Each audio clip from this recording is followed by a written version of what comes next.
Nkamba, terre sainte et berceau du kimbanguisme, un nouveau chapitre s'ouvre pour le développement de cette ville, symbole de foi et dignité.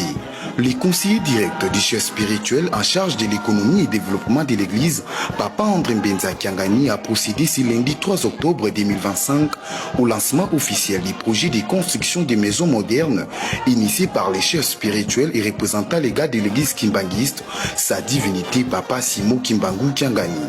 Tata Mokondiabule, Papa Simon Kimbangu Kiangani mukokisi ya bilaka.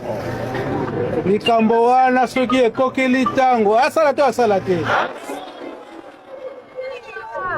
Yango emonani ete bilaka. Ya 1981 na Papa Mfumolongo Papa Dangenda Kuntima. Ete bandako ya kitoko etongama na Yerusalemi. Ba cité ya kitoko etongama na Yerusalemi.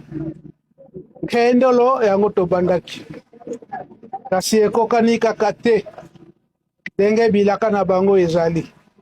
Totongi ba 4 maisons bandako ba Belgique nyonso wana. Sika aye kolakisa biso esika oyo. Totonga bandako. Solo ngai soki batindi ngai te na kosala te. Namda kotinda kangai. Parce que makambo nyonso bilaka nyonso eza pa inde na ye. Soki bomoninga na komi esika na sala elakisi ete atindi ngai. Yango na octobre bakatelaki biso bandako oyo fe efongoma le 22 mars to présenter fongola ya bandako 22 mars l'an 2026 wete le 6 avril bapaya baya kolala na bandako oyo pe bikateli la bato na bato misusu bamituka nyonso wana tolandaka mukoleleki Papa Mfumolongo Papa Dangenda alobaki ete esengeli tozala na mituka ya biso moko pe esengeli ezala pe na bashofere ya biso moko tolandaki biso tolandaki te maso wana yango te tozali kokokisa yango mingi tozokotuna ebisika yango nanu balakisi biso te yango bino bato boza musika presse azosala musala na ye komona ete esika yango yangoyo biso ba volontaire ya Nkamba oyo tomonani awa na oyo toyakala Grand Équateur Grand Bandundu pe bao bauti musika esika Bafleuve kuna na bandeko na biso ya Kimvula oyo tozali awa toye kosala nde coup d'envoi na kolongola matiti wete bino boza musika bozo kolanda biso boza koyoka biso wete toyeba ete solo bisika esi ebongami ata lendi baya to bayate ata lendi oyo C'est dans une ambiance empreinte de joie, d'espérance et de ferveur spirituelle que la cérémonie a eu lieu, accompagnée de son épouse, la révérende Antouboué Touvovila, le conseiller direct du chef spirituel, a tenu à donner l'exemple en participant symboliquement aux premiers travaux. Armé d'une machette, il a procédé au désherbage, marquant ainsi le lancement officiel des travaux avec l'implication des volontaires kimbanguistes présents.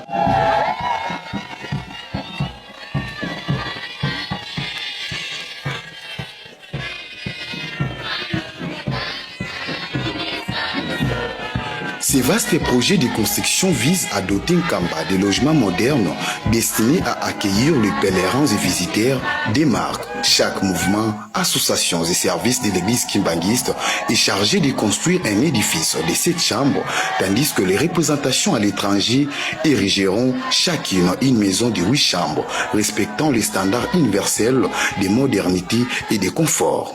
Awa na site ya Longa toye poete toye kopesa coup d'envoi na esika site résidentiel oyo bandako ya elaka oyo kotongama wana Nkamba nde ekozalela tina toye na Papa Mfumwambanza Songia Nzila Nkolo Nkamba amemi biso na longa pamba te longa elingi koloba sani to assiette na sani batiaka biloko ya mabe te kasi ya malamu elingi kolakisa ete kolala kolamuka tozali kokota malembe na mboka ya sika. Liloba tokosenga na bapays ba mouvement pe association oyo bopesameli mokumba ya koya kotonga bandako na site résidentiel ya Nkamba ata lobi oyo tobongama deja toya pamba te bisika esi emonani kaka lobi ya lobi oyo ba ange ezali kokota pona ko aplanir bisika wana. Donc tozwa lisusu retard te pamba te tozaka na 4 mois. 4 mois tokomona yango impossible kasi soki volonté ezali tokokoka puisque tozali elongo na Nzambe na biso. Pour assurer la viabilité de ces nouvelles infrastructures, un dispositif complet d'alimentation en eau et en électricité est également prévu.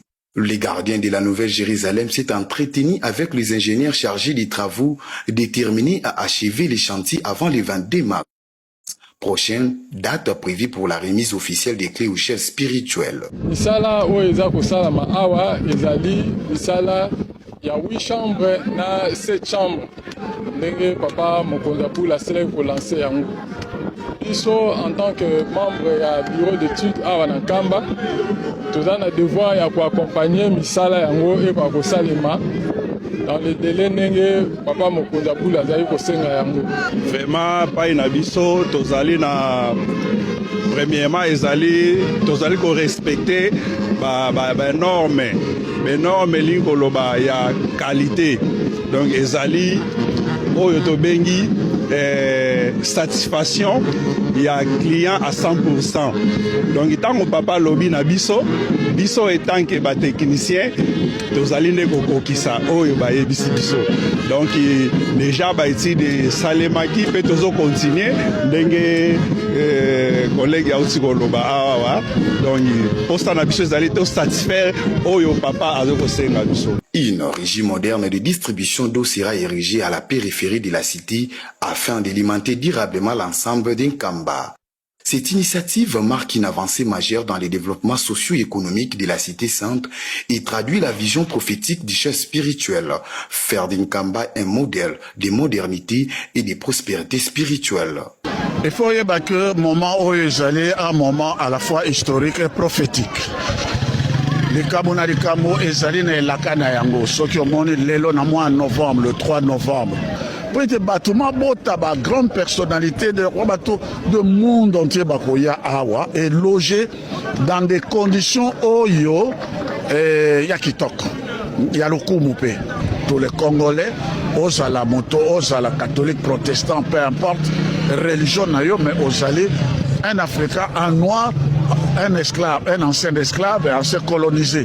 C'est par la souffrance de Papa Kimbang que Todi Bonsoni. Donc vous êtes concernés. Ezali Kamonayo. Dans le centre Ezali Kamonayo, Moto Nyon Soto, Congolais Nyon Soto, Africain Nyon Soto, et Fotoya, Pesa Maboko, Centre Tongama, Noki Noki. Événement Oto Kotili Awa, Ezali Likambuya Somo. Tokoko Bengango, une tragédie du siècle. Maïma bomba mina agenda ya papa Simon Kimbangu Kiangani.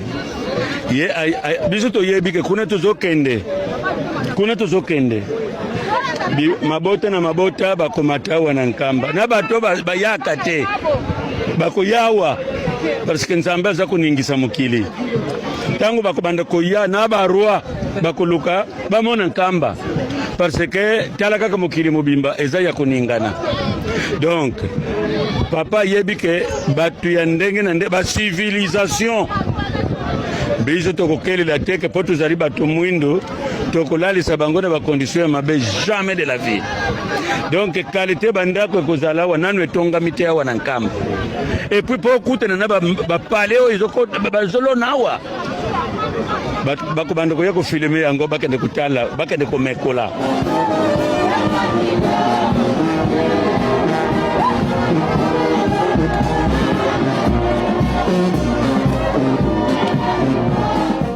Sous les sons harmonieux de la fanfare kimbanguiste, symbole de la présence divine, la première étape a été démarrée dès les premières heures de la matinée pour se poursuivre jusqu'à 15 heures sous les regards attentifs des Papa Mfumwa Mbanza.